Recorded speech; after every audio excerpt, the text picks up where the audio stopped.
An open and flexible mindset has been part of our DNA since 1912. Starting as an Austrian family business, we have grown into a company with thousands of employees worldwide. But how can a company of this size keep its flexibility? We offer our customers an integrated production.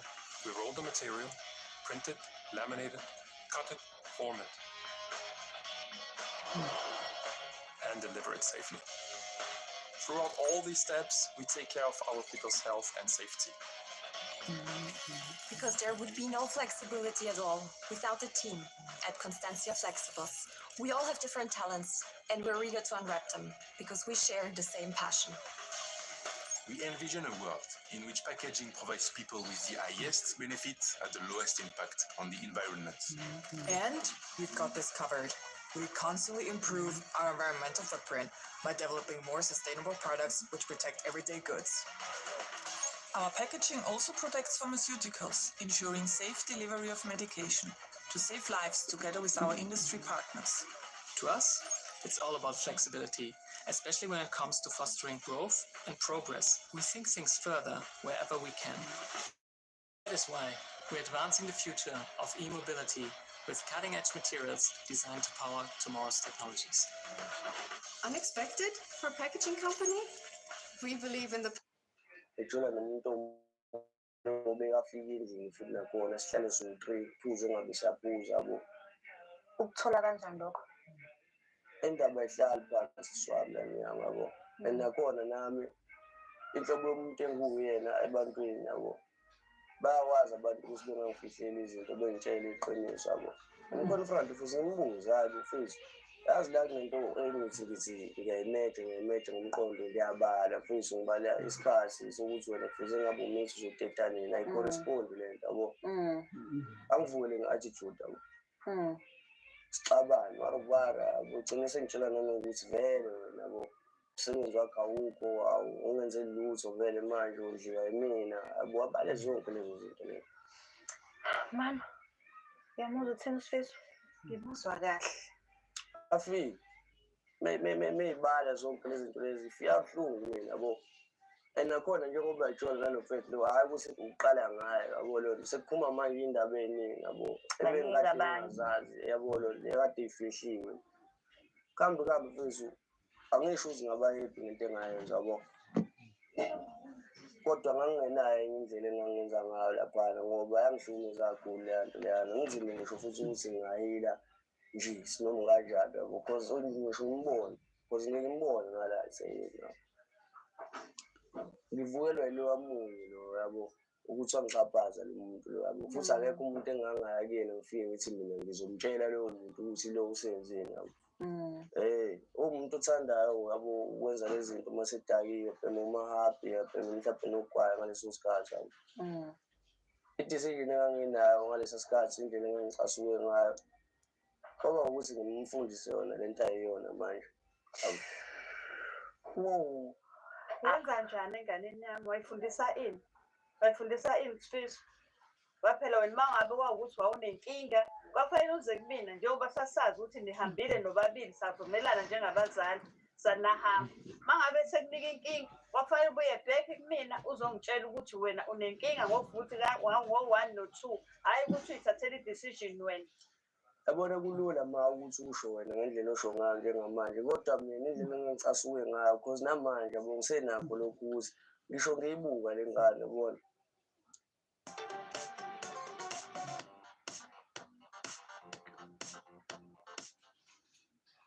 Did you know that in South Africa, people can have huge debts, including credit cards, loans, overdrafts, and overdue bills, legally restructured and reduced? Akuyona ingane yami kodwa ziningi izinto ezikhomba ukuthi mina ngingaba ubaba kuyona leya ngane leya. Nento ngoyisevele ezenza kumina awu. Ngangeke ngize ngibe nesinye isinqumo. Mama umuntu mhlawumbe engathatha isinqumo esingaphezulu kwalesi. Yabo mhlawumbe kuthiwa njengamanje kuyabheda lo mhlaba esiphila kuwona. Abantu babulala abantu besifazane yonke leyo. Ngangagcina ngikwenza lokana ngoba uyakhumbula nawe manje sesiphathene ngayo na. Kodwa le nto ayijika yena wayenza ngayibona nami ngingasena ngisho umuntu oexistayo lo mhlaba lo yabo. Mina ngizwa kahle isinqumo wasithatha. Wesithatha siphi isinqumo? Amfundisi iwunga lo. Angizwanga? Yeah. Nkosi yami ingane yami. Akachaza ukuthi wamfundisa kanjani iwonga? Hayi iwunga bengithenga laphana ngibuya nayo. Yabo uma ngabe ukuthi ufuna labo ugwayi labo ngesikhathi sokuthi kuphuziwe lana nginogwayi bakhe vele nje engabakhandela yena ukuthi labo bazobhenya wena vele isidaba sakhona uzayijwayele le nto le. Isihluko esingaka kodwa ngane yami. Hawu, I-option mangangenayo yabo kulula kuwena ukuthi yabo. But ukuthi kena uzumthathe umfake iwonga esehlela ngaphansi kwebridge. Ngangenayo i-option ngoba ngangeke futhi ngikwazi ngibuyisele back empilweni yami after yonke lento esiyenzile sengihlaza kubangani bami mina kahle kahle manje futhi uthathelwa abantu besifazane bakhe kalula phezu kwalokho ngihleli nengane ingeyona ingane yami le bengibuye ngisale nayo uma ukuthi uyahamba wenza lezi zinto zakhe lezi yabo mase futhi phezu kwalokho angakhombisi ukuyithoba yena yabo kunalokho akhulume ebe umuntu ofuna ukuba ngaphezulu kwami ethi manje unepower yonke nakhona uyasebenza lo muntu lona ahlehle umuntu osewumbayimbayi la yimina. Ma wakhawumi kangaka umuntu ekutshela ukuthi ufundise ingane yakhe iwonga. mina yazi nje ngingathatha futhi mina isinqumo ngikubophe kubize amaphoyisa ngikubophe into owayenzayo enganeni yami ngoba njengoba ngisho ukuthi kwakufanele wena uze kumina njengomzali uzongitshela ukuthi ufuthi wenza u-1 no-2 hhayi ukuthi umenze lento omenzayo yona lento e-wrong kangaka ukuthi umfundise iwunga into ebuhlungu kangaka isihluko esingaka. Mayi nami ngangenayo i-option enganginayo because ngisho ngathiwa ngangiza kuwena ngithi mali akwenze u-1 no-2 no-3 still kuyafana ngithi yabo leyo nto ngangizofana nayo mina ngaphakathi futhi ngingahili still yabo ngcono manje yabo ngizwile ukhuluma indaba ukuthi lana senginomuntu engitholana naye ngomoya ya akekho umuntu ongakwazi la endaweni ukuthi nginaye umuntu njengamanje engithandana naye and lowo muntu uyalotsholwa kule nyanga esiyakuyona njengoba sikhuluma. Ulotsholwa wena? Ya. Kodwa utshela mina kanjani umtshela wena ingane yami ube uyilahlise.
लेकिन मैं चाहती हूँ उससे अर्शी का ख्याल हम लोग रखें वो भी अच्छी तरह से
Hello, my beautiful people. Today I'm back with another cooking video. Today I'm making steamed bread ujeke. I'm going to need cake flour and put some grated carrots. I'm going to need water, salt, and yeast, and sugar. Stay with me. Till it's done. Hello, my beautiful people. Today I'm back with another cooking video. Today I'm making steamed bread cake. I'm going to need thick flour and put some grated carrots, water, salt, yeast, and sugar. Another cooking video. Today I'm making steamed bread cake. I'm going to need thick flour, hello, my beautiful people. Today I'm back with another cooking. Hello, my beautiful people. Today I'm back with another cooking video. Today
I'm making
steamed bread.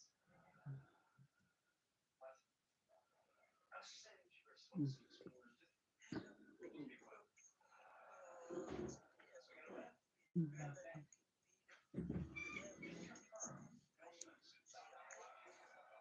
you on that school?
Mm.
Yeah, we've seen it as bad boys.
Squid Game? Really?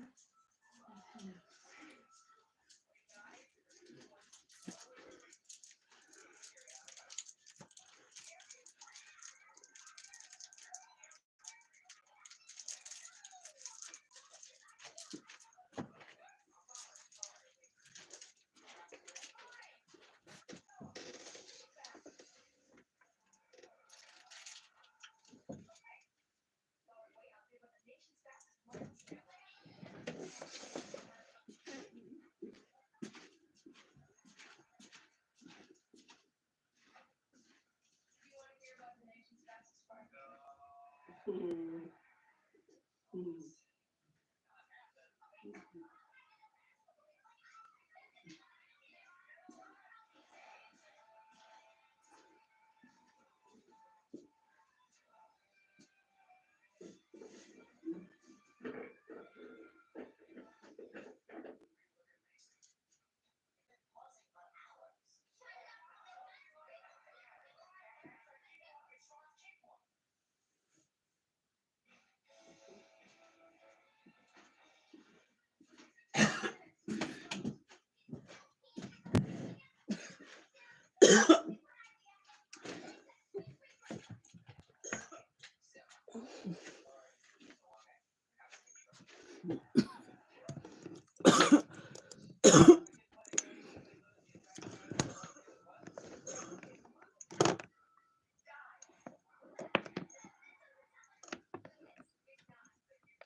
Mm.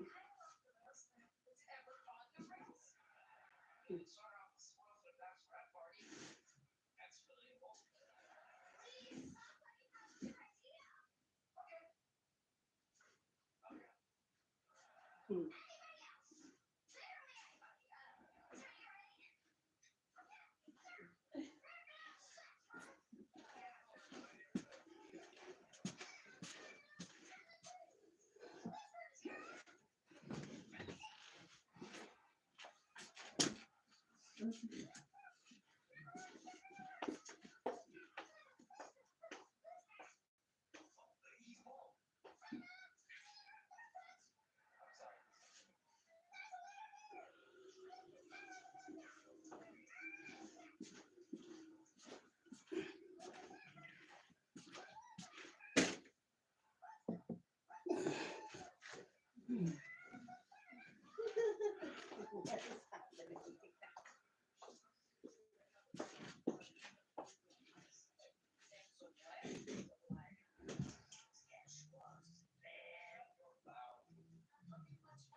Even John Wick, though.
No.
This is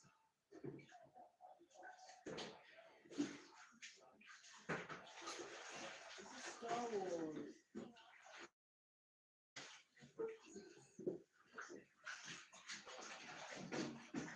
Oh, oh my god. This is literally Star Wars, Harry Potter, and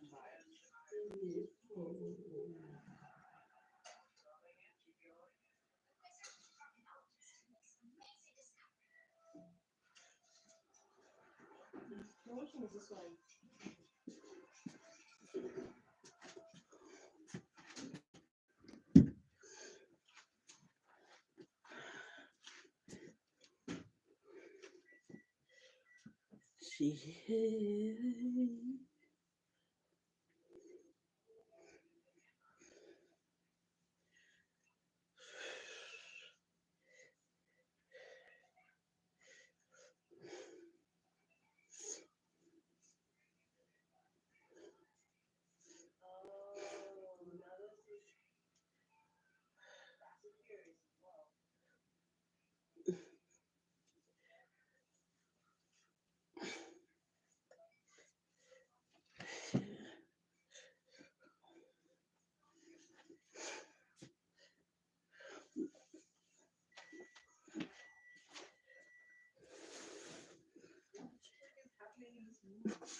We're not mincing our words when we say you can never have too much Parmalat cheese because everything needs Parmalat cheese. Parmalat.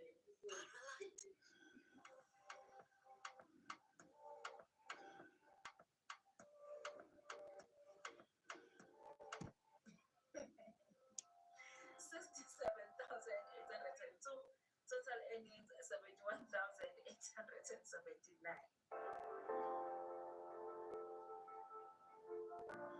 Hey guys, welcome to the village. My name is Bonnie. I create content around careers, education with a dose of reality check. Guys, today I want us to look at this underrated profession, which is admin. People who work in the administrative space. This is so underrated, and I received so many payslips. People in the space. For today, we're just gonna go through 8 payslips, and then we can look out for part 2, which is coming next week. Okay, some people they can get this job, especially long time ago in my times, people get these jobs without even a degree or a diploma with just matric. But today I know they say you can't get these jobs.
Hey, that was some more 20, boy.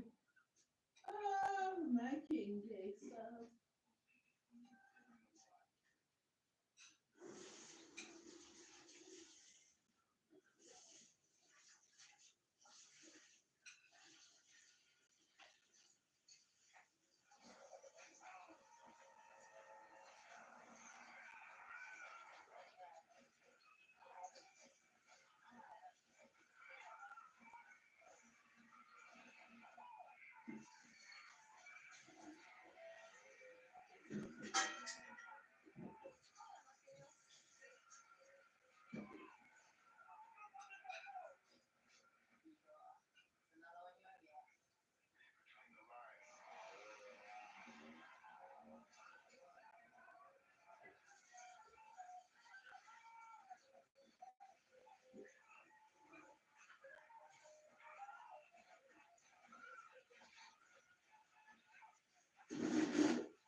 Hello, my beautiful people. Today I will be doing another cooking video. Today I'm making steamed bread ujete. I'm going to need cake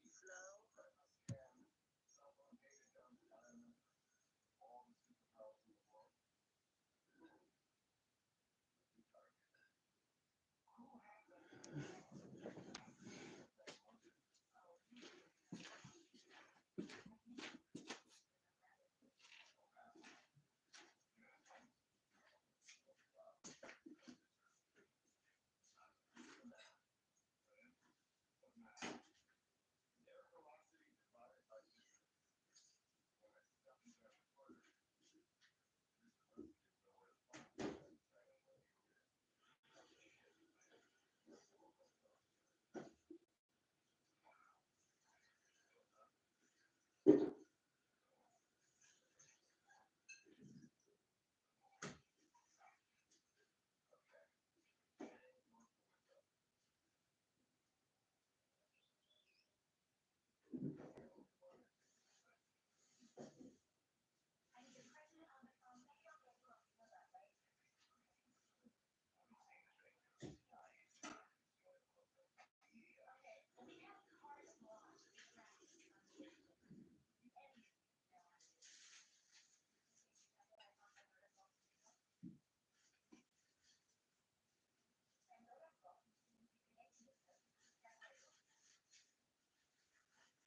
ezinesika nethile singoyisazi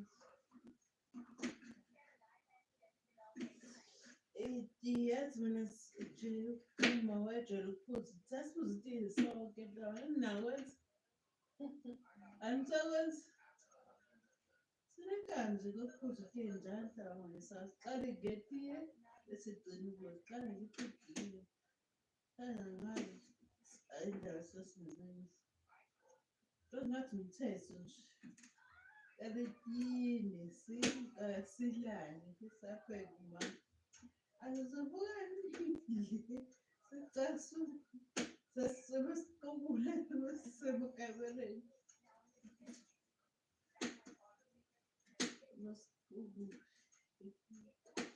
sengikhulile nami sengiwaqubula engicasukile noma lobhuti esiqubula emdala nje imnganakhe umane ubhuti ehambe ey'nkomeni iy'nkomo zemizebathu emshayeli baba ekhaya zazingekho iy'nkomo sahlala emkhona zagcina sezikhona kodwa zaqala emangayibika wangibhuti elanda iy'nkomo zemizabantu wamba umshayeli awube ngalezi khathi sekokoma ehlala emnyango makuthiwa inkonto zabantambi masesithangiwe ey'nkomeni eselandini ashwale khona ubuye late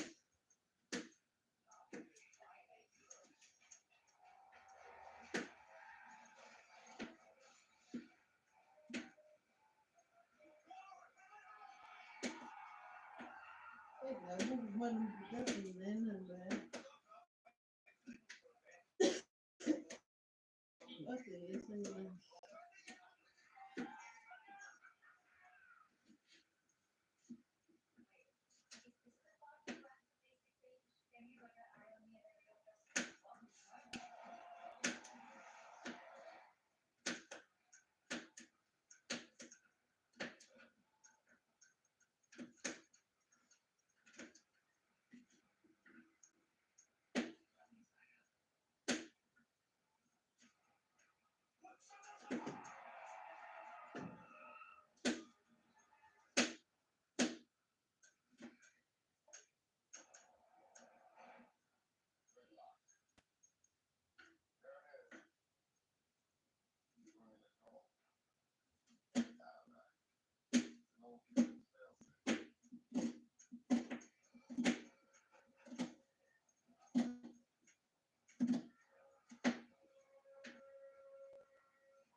Hello,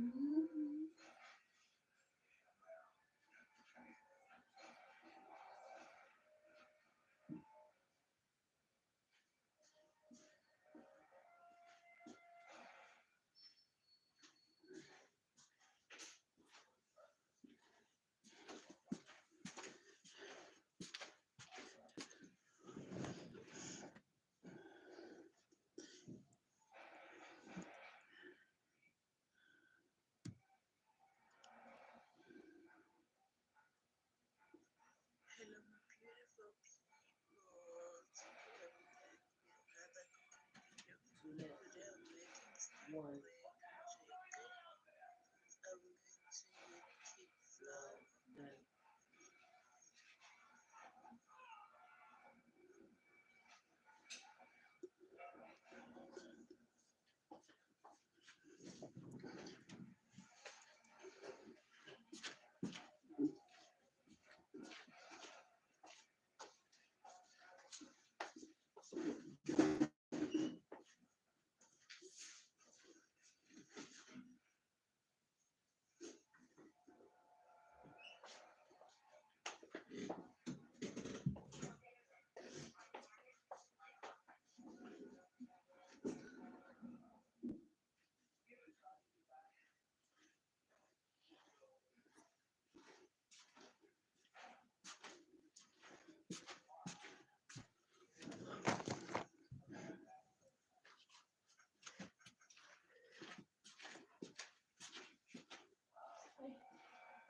flow.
Able. Someone the key then. What's the key? Okay, but when? What's the new key then? It says, well, how about that? It's not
Alberto, I want to go live dancing on Baladi.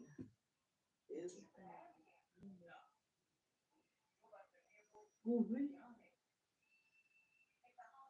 wena uzofika uvule Stephen. Ndiyakhuluma mkhozi ubalulekile. Umuntu unengakho kusuka.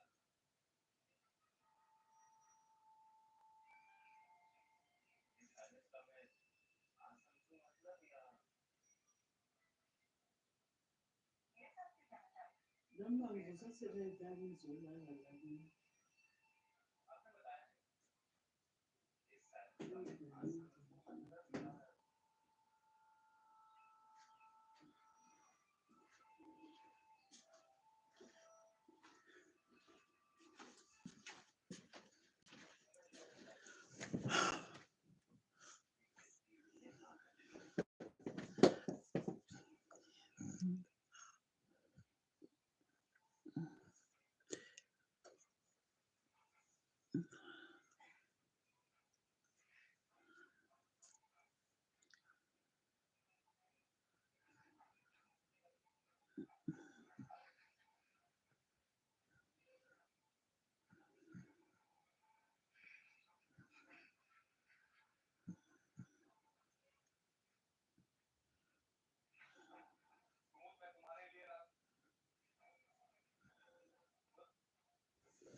Okay,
sisi manje mina into ofuna ukuthi ngiyenze mina ngisangixolele kanjalo. Noma mhlambe ngenze njani? Bengingasho ukuthi ungakunikeza isikhathi sawuthatha isikhathi sakho uhambe ucabange ukubili ube-right noma inini mina ngihlezi ngifundile. Mina ngeke ngikwazi sisi wami ukuqhubeka, ngiyaxolisa.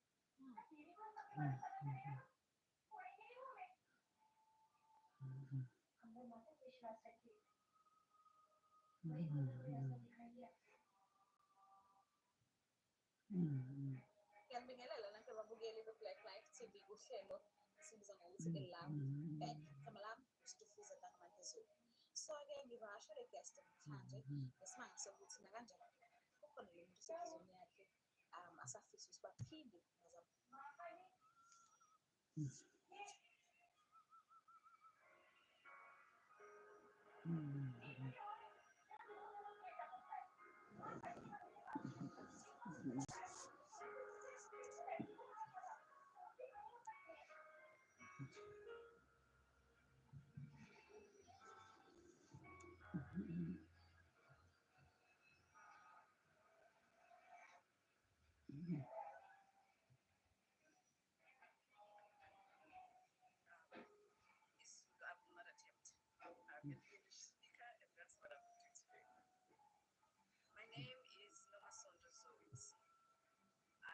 We're launching significantly new capabilities to help organizations achieve security by default at a level of usability that your people will love, including security. Good morning, guys. Welcome to today's video. My birds are out. They have seen me. Kunia kama ngapi zimebaki hapo? Sawa, left that way. So I want to feed my pigeons. A lot of them have babies now. Since I came, I've been taking care of them. They always say everything knows their owner. So they are very hungry. Let's pick one and that's two. That is at the same size. Same size. The idea is to put them in container. Aye, what else? What is it? Sardines. No, sieve. Oh, sieve. Kichungi cha chai. Tunataka ile cha chuma. Tuone hizo kichungi cha kuchuja chai. Kichungi. This is 20. Unauzaje packaging moja? Guys, this is the border town. It's a very good business-oriented town. This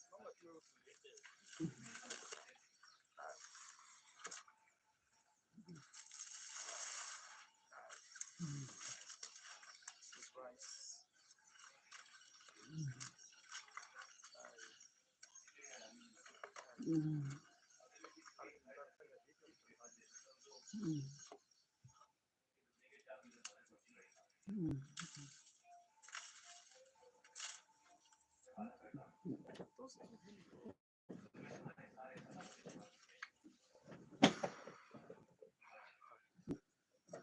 Sometimes I feel a little sad because I really work hard to bring food.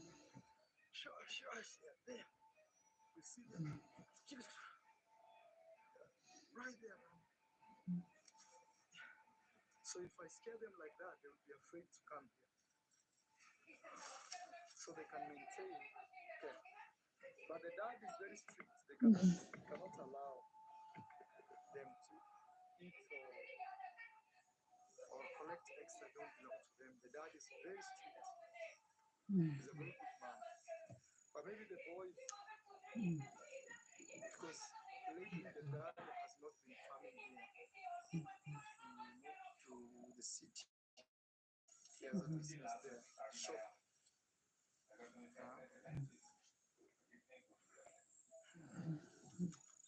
Sad to see my guinea fowls right here. The problem with those birds is they can't lay eggs inside the house. They are wild birds. They love bush spots or areas like this.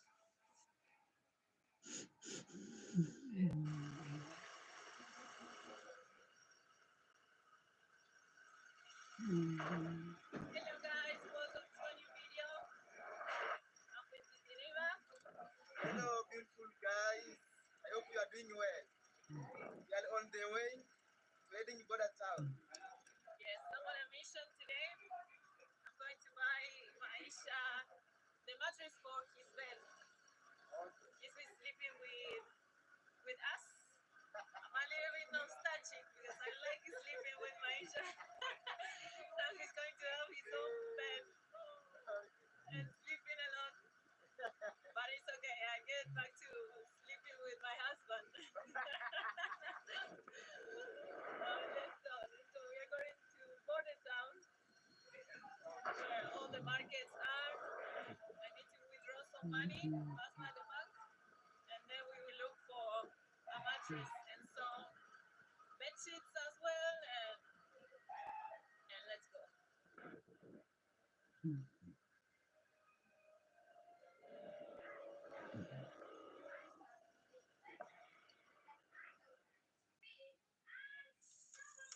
Sad to see my guinea fowls. Eggs being eaten right here.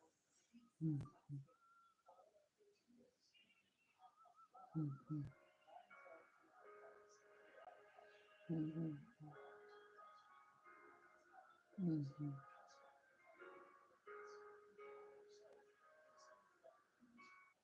He looked as if he was never in any bloody situation. And I said, well, I'm happy to see you.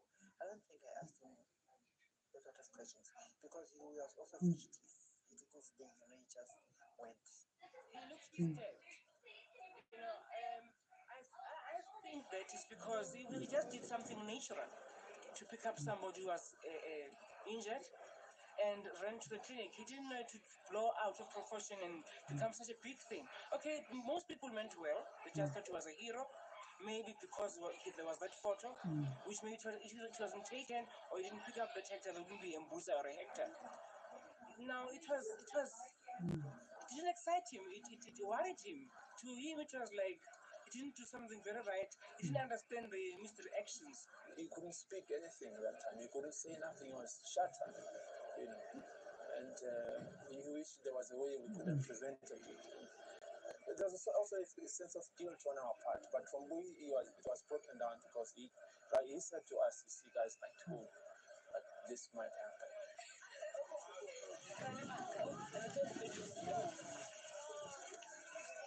So from that day, our lives changed because Mbusa was hunted like a dog like an animal by the police. They came to the world newspaper. They wanted to know from me, do you know Mbuisa? I said, no, I don't know him.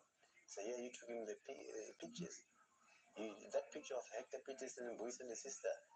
You must know these people. What was the purpose of you doing that, taking the picture of these people? So, no, I was on duty.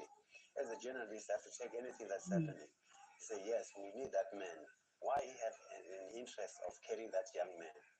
Was he a leader of this strike? Police ran around with that newspaper asking the children in the street if they knew him. Can you manage to know this young man? Some said yes, some said no. And then eventually they came here. They wanted to know how I felt like being a mother of an unsung hero. And I told them, in my culture, he did no heroism. In my culture, you are your brother's keeper. And tell the whole story. One single picture can shoot the whole world. And this picture did shake the whole world because of its power.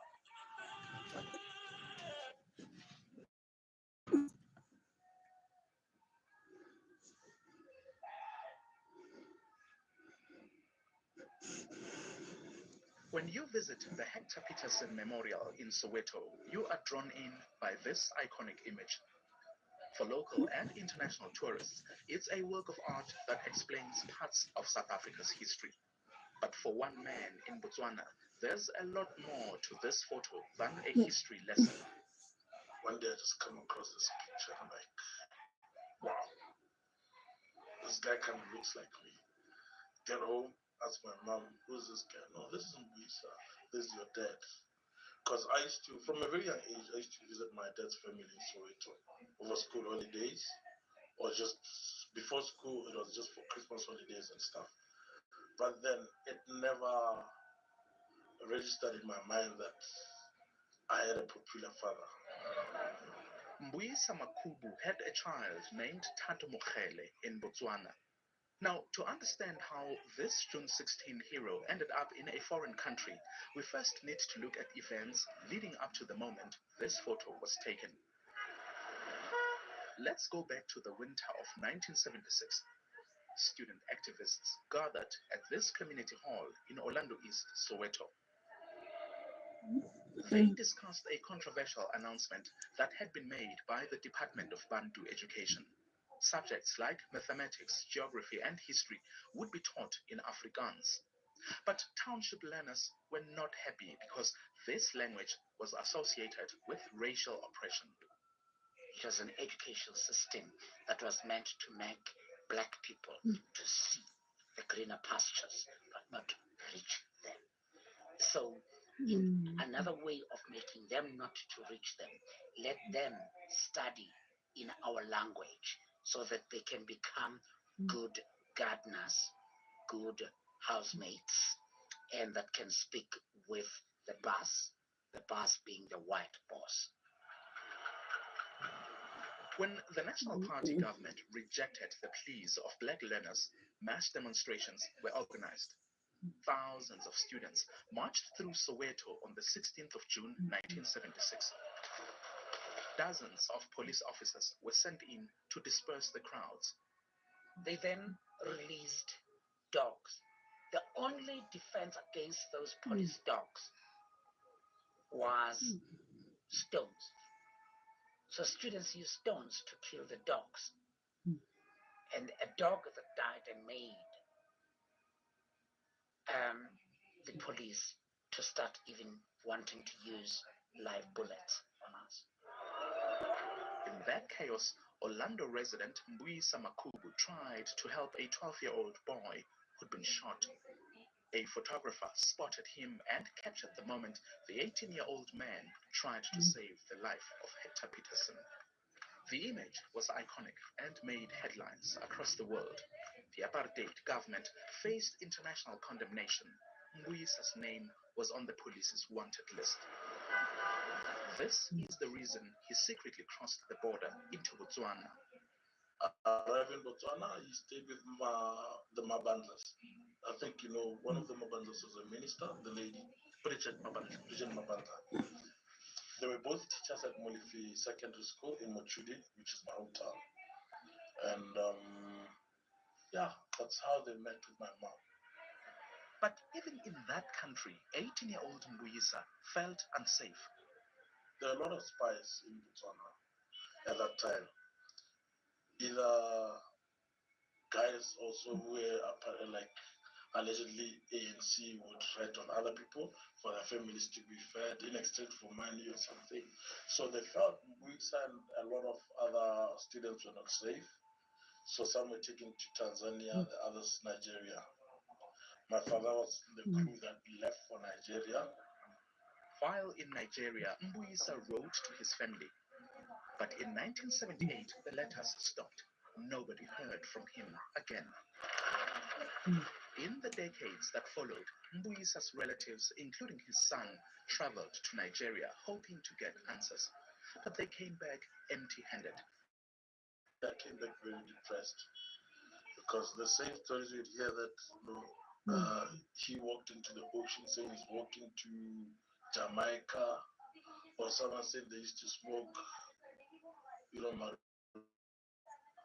and all those stories, except once, I can't remember when it was. Someone was telling me, he was mad at people used to disappear those days. There used to be those sulfuric acid killers where they just put you in a bathtub, put sulfuric acid, you disappear, At least if that's what happened, someone should say. Victor Vinaju, he calls himself, now proven to be. In 2014, nearly 40 years after the Soweto uprising, a photo was circulated of a man in a Canadian prison believed to be Mbuyisa. But DNA test results came back inconclusive. It meant Tato Mokhele would continue to live without answers. Are you hopeful, Tato, that your father is still alive? To be honest,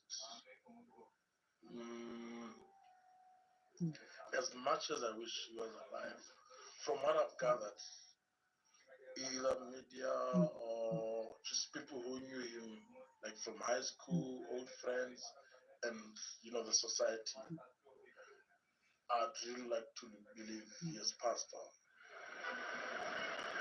For Newsroom Africa, Channel 405, this is Mpolagaje in Gaborone, Botswana.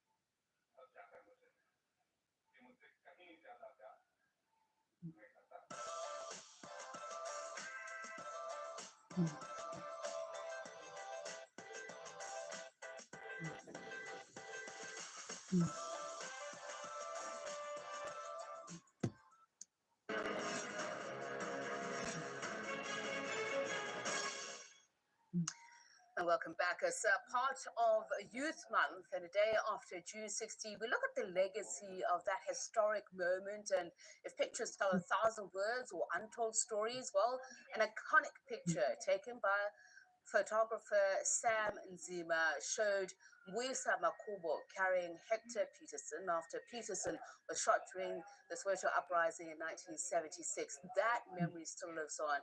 In 2013, claims emerged that a man, Victor Venetu, imprisoned in Canada for the previous 8 years on immigration charges, was in fact Mbuyisa, and genetic tests were then conducted to determine whether or not it was indeed Mbuyisa Makubu.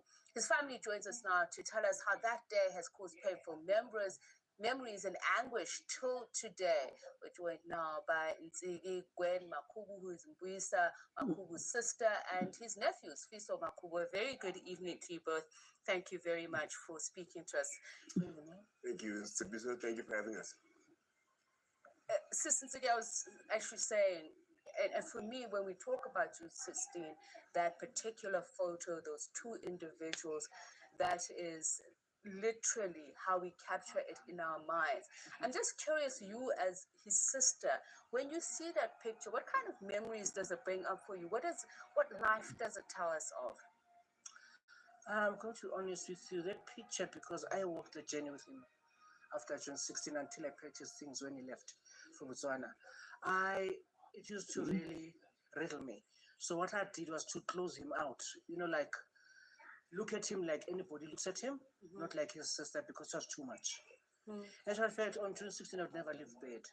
Said that now my mother is dead and somebody is going to represent the family, so I have to go. It's just, I don't know how to explain it. It's very hurtful. It was like my best friend. So where were you on that day? What happened? I was in town. We went shopping with my mom. But I had intentions of coming back earlier to join the group. But unfortunately, came back late. We came around 4-ish afternoon, and there was at Pevin Station, there was a kiosk that sold papers. So when we got to Zimbabwe from Canada, I said to my mother, yo, things are hot there, because we could see smoke all over. So when we got off the train, there was this kiosk we went and bought. It was the world at the time, I think. And there was Musa in the picture with that boy. And just as I had to go to home, as we were going down home, people were saying, that person who's Raul comes after Mbuyisa. And they're almost the same age with Hector Peterson. So my mama said, just let me go to my house so that I can be able to absorb all of the happened. So I went to my mom's place. But I used to stay with her at my grandmother's. So it's interesting you're saying as we're passing New Canada, I'm thinking, as I mentioned when I was reading in the introduction, and in 2013, then there's this report that he has been spotted in Canada. So that's why I say that pictures, it seems like it's got a life of its own. Tell us then how it felt for you years later, not knowing where he is. Then there's these reports that he's possibly in Canada. At first, when it happened, I was in Cape Town. My elder son was shot about 9 times, so I was looking after him. So I was there, and people were phoning from somewhere saying, hey, there's news, because I wasn't watching any news. And people would start saying, it's not him, and it's him. For some time, I was pissed off, because you cannot see me one day and claim that you know me. You cannot see me one day and claim that it can't be me. You don't know me. For some time, I was just mad. But eventually, I got to read the papers, people called, and I saw that was whatever it was. So I just said, my aunt is in Canada. So she might be the first person to go and see if this is Mbuyisa or whatever. So were then genetic tests done then? Not yet. It was just that this guy came and said, I've seen somebody that looks like Mbuyisa. And the reports have been that you last saw him as a family in 1979. Is that the correct date? And tell us what happened in between the last time you saw him and when you didn't see him anymore. Mbuyisa left in August after the June 16 because his life was in danger. These people, the old system, wanted to finish him off. They said that Mbuyisa was taught by his father to pose when there are riots, because they discovered that my father was an NC person, and actually understand that he was a co-founder of the MK in exile. So they said he taught him what to do. So he was very miserable. He couldn't stay. He wasn't sleeping, wasn't eating, and he was scared to come home. So I said to him, look, come back home when you see that the cars have stopped, like maybe 9, 10-ish, and I prepared something opposite our house. There was a box in Yamalash and another one, if I can never. So I prepared a bed for him in the other box. Kune fence mos. No baby, is a when ulale pabula box. Nazakata lama kaula. My wife is a boss in Funan, but I'm Funating an engine when I'm told, young Rasay, because I'll be knowing that up. The opposite. Ule fence energy wayo, you know. He wasn't sleeping, he lost weight, he lost his sense of humor. So then he went to Nigeria because there are photographs. So you sent me that of his sightings in Nigeria. Then what happened when he left? He left through Botswana, and when he got there, he was staying in Gaborone, and the system followed him there. They realized that he was in trouble. Then they took him to Uchudi. When he was in Uchudi, they followed him again. They took him to Lobat, it's a farm where they could see anybody coming through. So when he left for Nigeria, he was fetched by the military from Lobatse, the zonal military, from Lobatse, the farm, into the plane to Nigeria because his life was in danger. And so this is where I bring you in to pick up the story because we're talking about the secondary or intergenerational tragedy of the human rights violations that happened during apartheid that you're still feeling now as a family. You still don't know where he is. You're still searching for him. But you're saying that the story needs to move. Tell me how you are doing that, looking at his legacy and still saying, we are still living this. I think I like taking the story from that point of view. It's been a hard pill to swallow for the family for the longest time. We are almost the new school or the younger generation of the Makubu family trying to move the story forward, if you will. I'm a storyteller by profession. I work in media and in television, and it's almost a sacrilege on my part to be in the field that I'm in and to have certain resources that are at our disposal and not carry the story forward.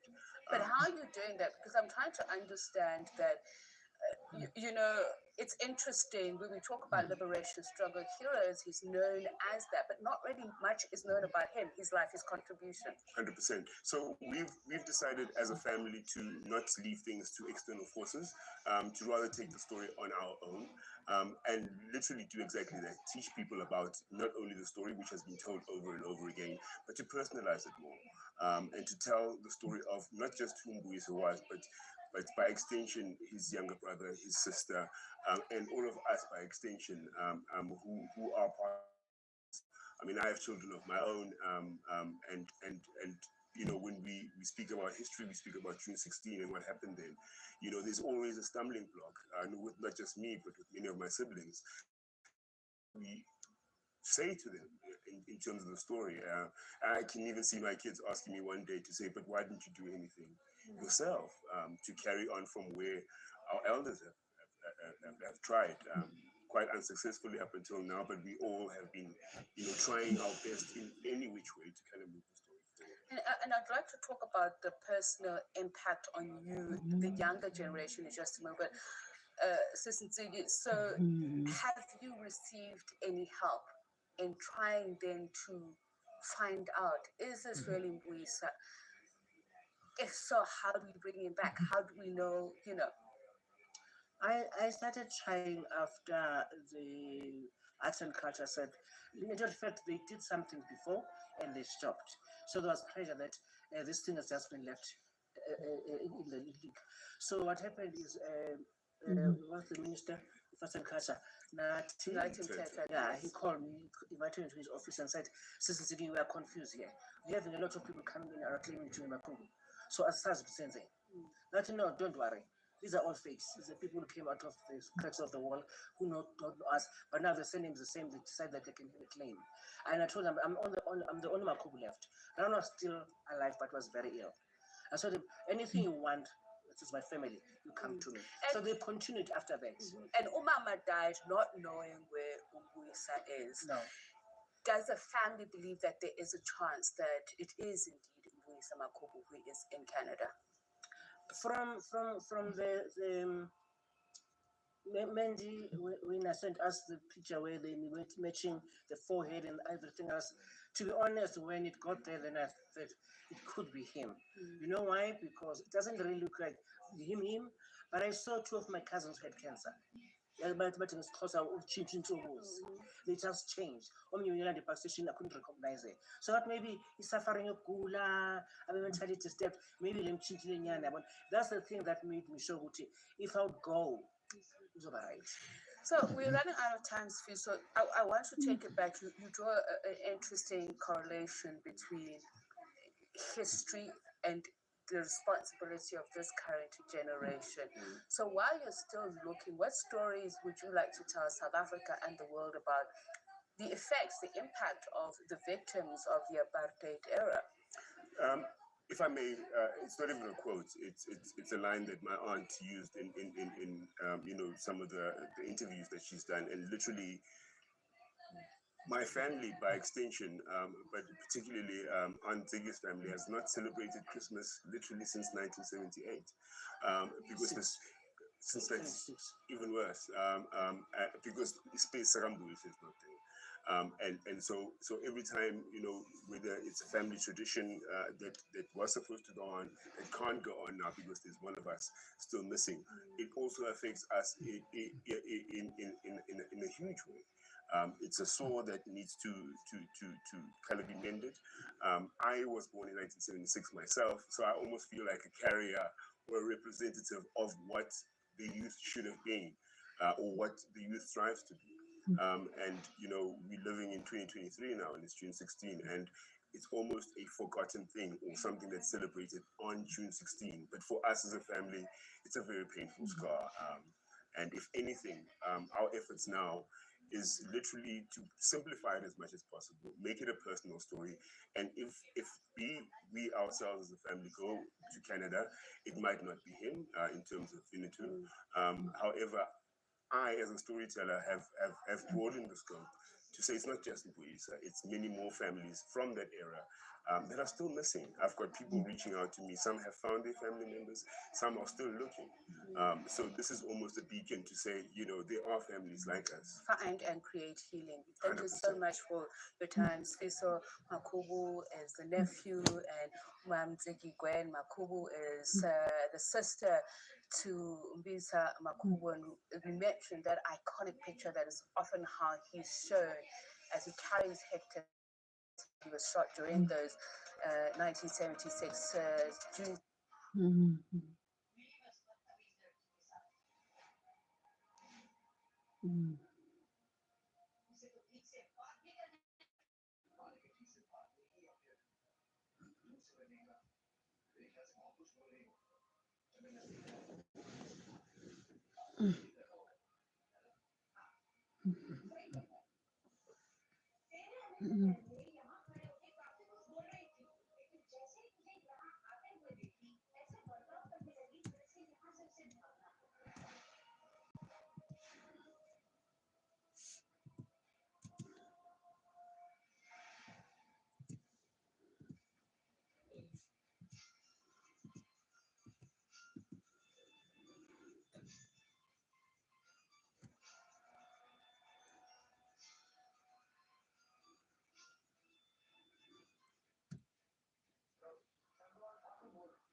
I added way too much sugar to my gochujang pasta sauce. What do I do now? What if we turn it into something?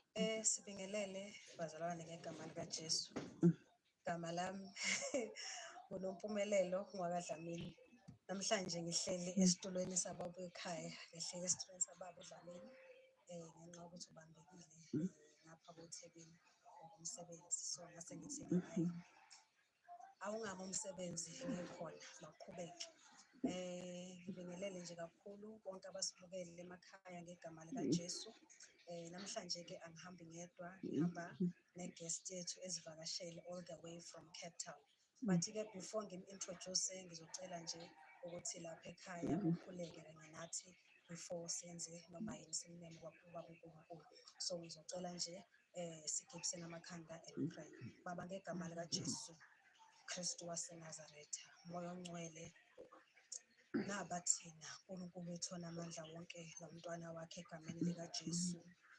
Wenkosi waseNazaretha, unguNkulunkulu ekuqaleni, uNkulunkulu ekugcineni, uNkulunkulu wethu onamandla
My fellow fighters and the people of the world.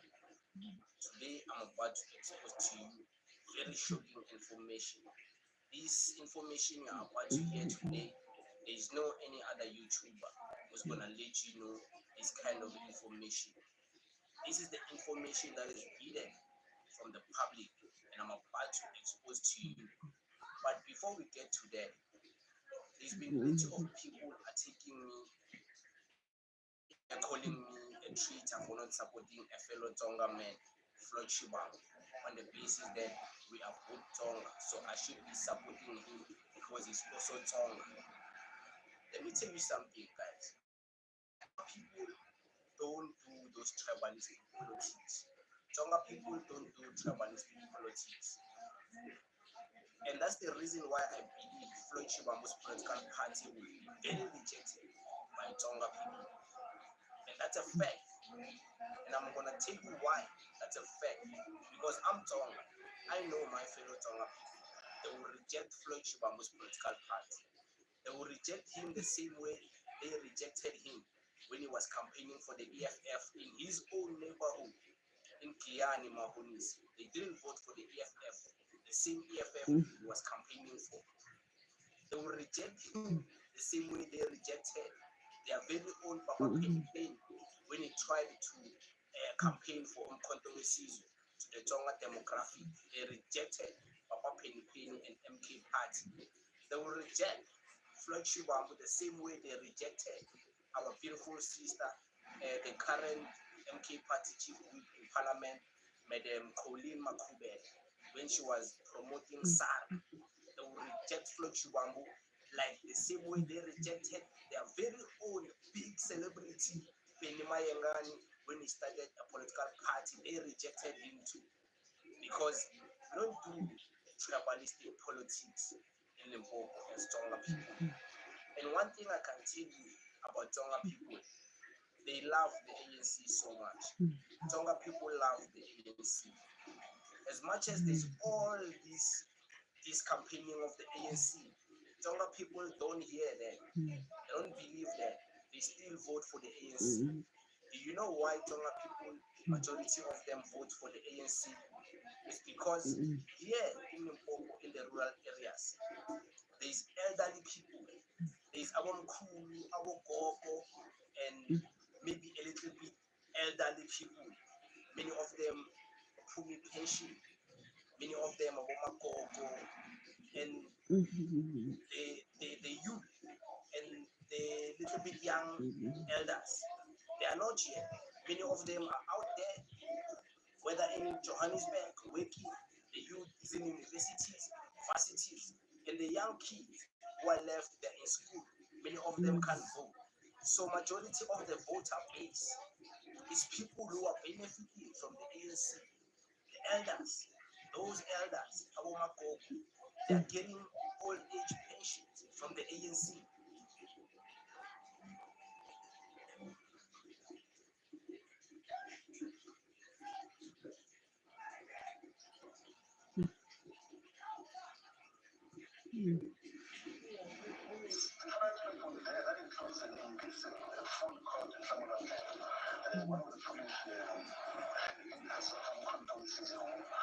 Unfortunately, represents the people there. It's always on drugs and always high on alcohol in terms of how we deal with issues. That is what we're dealing with every day. And we even take pride that he is going to tell lies to President Zuma about him. And of course, we lose the otherwise very gallant woman direction as daughter of President Zuma. His name is